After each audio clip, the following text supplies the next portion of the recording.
반갑습니다. 구름 책방의 김상호입니다. 여러분은 평소 건강에 대해서 얼마나 자신하고 계시나요?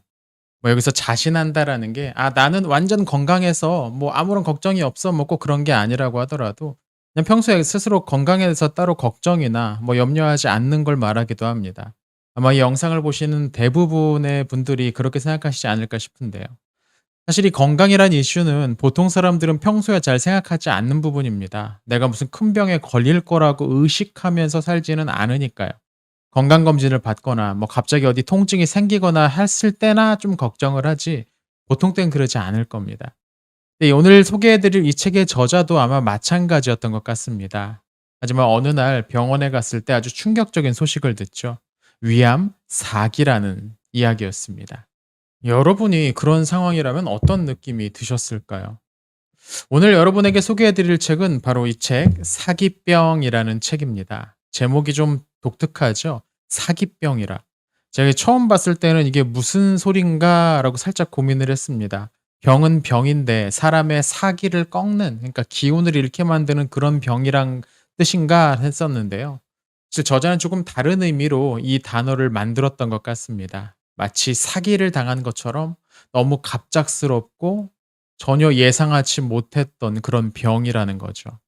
이 책을 그리고 쓴 윤지회 작가는 그림책 작가로 활발하게 활동했던 분이라고 합니다.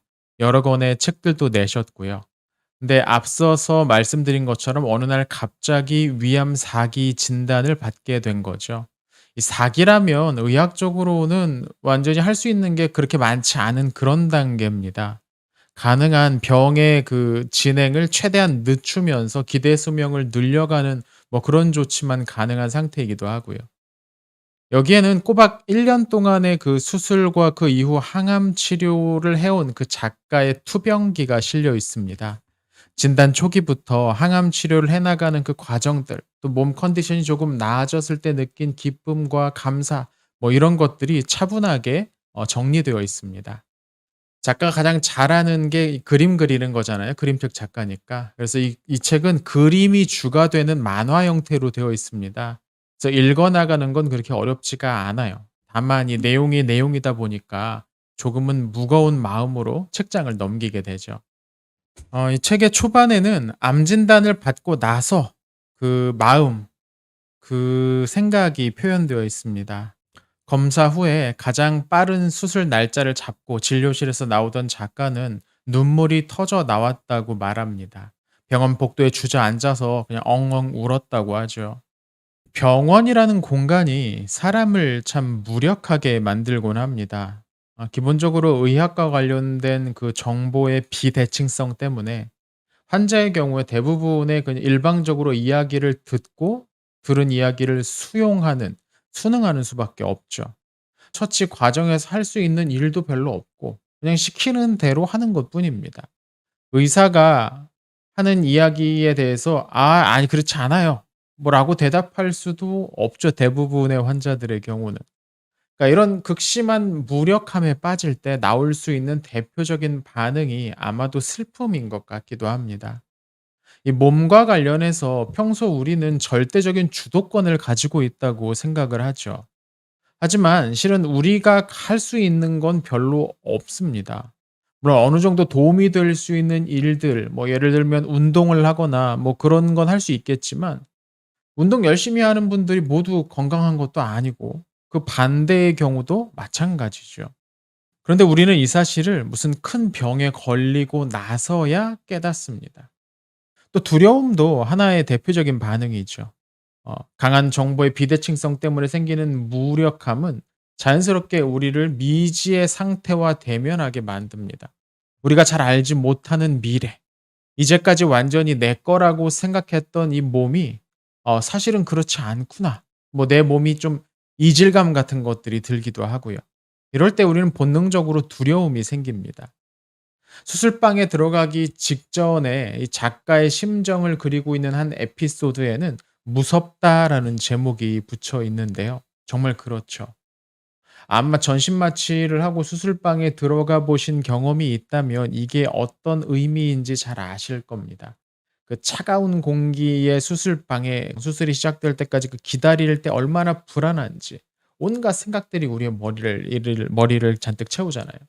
인상적인 부분은 그렇게 두려움과 혼란에 빠져 있는 이 환자에게 이 작가에게 힘이 되는 게 무슨 대단한 치료법이나 약이 아니었다는 겁니다. 그냥 주변 사람들의 따뜻한 말 한마디, 격려가 훨씬 더 큰 힘이 됐다라는 거죠. 한 에피소드를 보면은 간호사가 어떤 작가에게 와서 힘내라고 "4기라도 항암 치료 받으면서 잘 지내시는 분도 계세요."라고 위로해 주었다는 내용이 담겨 있는데요. 사실 환자들이 가장 상처를 많이 받는 건 주변 사람들의 배려가 없다는 부분입니다. 특히 의료 종사자들로부터요. 물론 생각해 보면 의사나 간호사 같은 분들도 그 사정을 이해할 수는 있을 겁니다.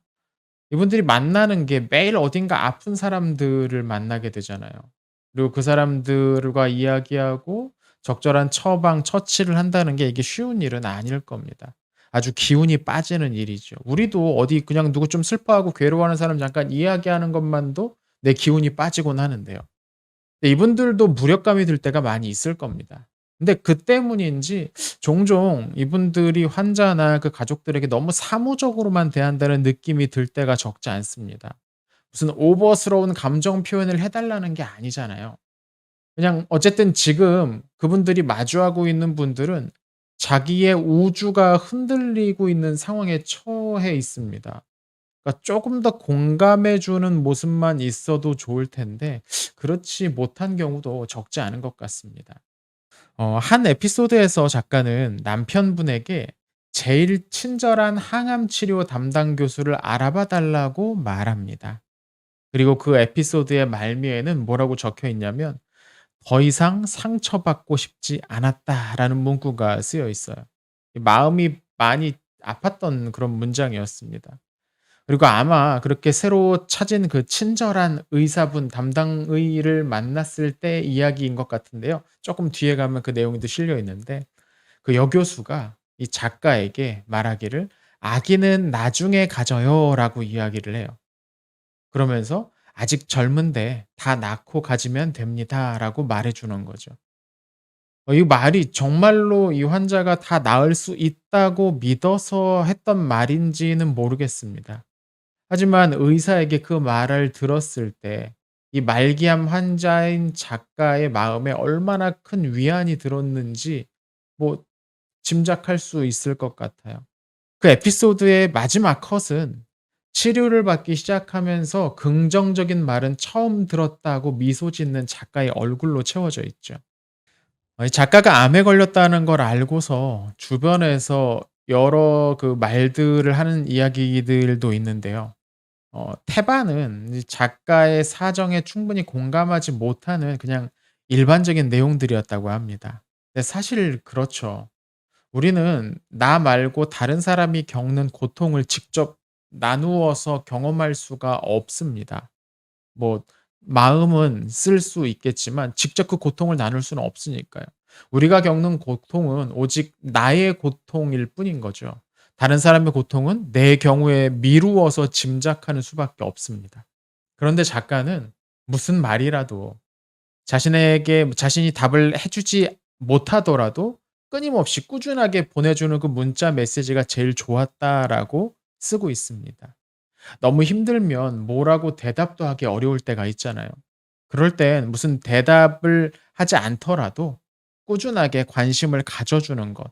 답이 없더라도 '내가 뭐 귀찮은가? 싫은가? 불쾌한가?' 뭐 이런 생각하지 말고 계속 관심을 가져주는 게 필요한 것 같습니다. 이 작가처럼 큰 병이 들면 평소에는 당연한 일, 자연스러운 일로 생각했던 것들, 그렇게 해냈던 것들이 실제로 얼마나 대단한 일인가를 새삼 깨닫게 됩니다. 책에는 그런 장면들이 여러 개 나오는데요. 위암 수술을 마치고 나서 일 주일간 금식을 한 다음에 물을 마시는 이야기가 나와요. 처음에 물을 한 모금 마시는 그런 내용입니다.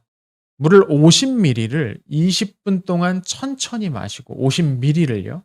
그리고 20분 동안 비스듬히 기대어 있다가 20분 동안 또 한동안 좀 걷고 2 시간이 지난 다음에 또 물 50ml를 마시고 앞서 했던 절차들을 반복합니다. 그럼 물 50ml라고 하면 얼마나 적은 양이냐면 여러분 종이컵 하나가 120ml 정도 됩니다. 그러니까 그거 한 절반 정도라는 거죠. 그 종이컵 절반에 있는 물을 20분 동안 나눠서 마시고 다시 마시기 위해서 2 시간 후를 기다렸다는 거죠. 그 에피소드의 말미에 이런 문장이 적혀 있어요. "물을 벌컥벌컥 마시는 것도 아무나 하는 게 아니었다." 비슷한 이야기가 기침과 관련해서도 나옵니다. 어느 날 작가가 "해취." 하고서 크게 기침을 했는데 통증이 없었다는 거죠. 원래 인제 수술 상처 때문에 기침할 때마다 그 상처 부위가 아팠는데 아물었다는 얘기예요. 물론 수술 상처가 아무는 것과 병에서 낫는 것은 별개의 일이지만 작가는 '기침 또한 아무나 하는 게 아니었다.'라고 새삼 깨달으며 감사합니다. 이 큰 병에 걸리면 이제까지 못했던 일들이 많이 생각나기도 합니다. 바쁘다는 핑계로, 더 중요한 일이 있다는 말로 일상적이면서 정말로 중요한 일들, 그런 것들을 제대로 돌아보지 못하기도 하죠. 이 작가의 경우는 당시 두 돌이 안 된 아이와 함께하는 시간이 그런 것 중 하나였던 것 같습니다.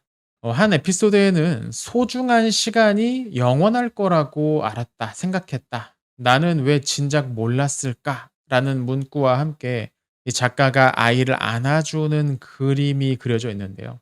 그다음 컷에는 "내 새끼, 엄마가 미안해. 사랑해."라고 적혀 있습니다.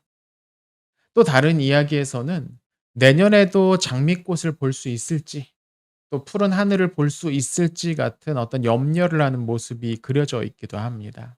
아프기 전에는 되게 좋아했었던 것 같은 냉면을 한참 만에 먹으려고 갔던 것도, 매일 한 잔의 커피를 마실 수 있게 된 것도 모두 특별한 일이었던 거죠. 우리는 아무렇지도 않게 먹고 마시고 하는 일들이 생각보다 훨씬 큰일이었다는 겁니다.